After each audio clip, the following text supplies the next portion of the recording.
Time is मनी ही गोष्ट एक वेगळ्या अंगानं आज मला कळाले. साधारण 2-2.5 वर्षापूर्वी कर्मचाऱ्यांनी वेळेत यावं कामावर यासाठी मी बरेच प्रयत्न करत होतो. ह्या प्रयत्नात मी पूर्णपणे अपयशी ठरलेलो की काही लोक जी उशिरा यायची ती कायमच ती उशिरा येत होती. यातूनच एक त्यांच्या सहमतीने एक आम्ही नवीन निर्णय घेतला.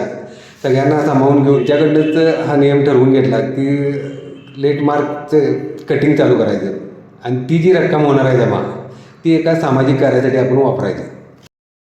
त्या दिवसापासून डिक्लेअर केले की आजपासून सगळेजण उशिरा आले तर चालू शकतात.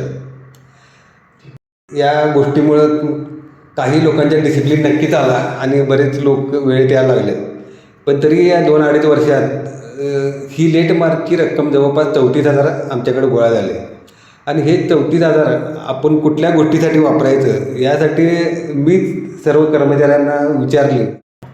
ज्यावेळी मी त्यांना विचारणा केली की आपण ही रक्कम कुठं वापरायची तर स्टाफमधील ते काही कर्मचाऱ्यांनी सुचवलं की आपल्या एका सहकार्याच्या आईच्या आजारपणासाठी खूप मोठा खर्च होत आहे आणि ही रक्कम आपण त्याला दिली तर त्याच्या आजारपणासाठी खूप मोठी मदत होऊ शकते. त्यांच्या या सल्ल्याला सर्वच कामगारांनी उचलून धरलं आणि सर्वांनी मिळून निर्णय घेतला की ही रक्कम आपल्याच एका सहकार्याला द्यायची.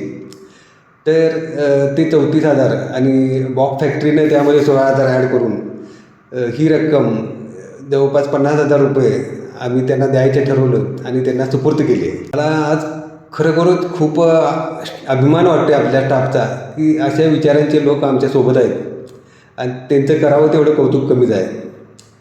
हीच गोष्ट आहे की टाईम इज मनी अगदी वेगळ्या दृष्टीने मला समजले. आज स्टाफनं हा घेतलेला निर्णय अतिशय कौतुकास्पद आहे आणि मी त्या सर्वांचा अगदी मनापासून आभार आहे. थँक्यू.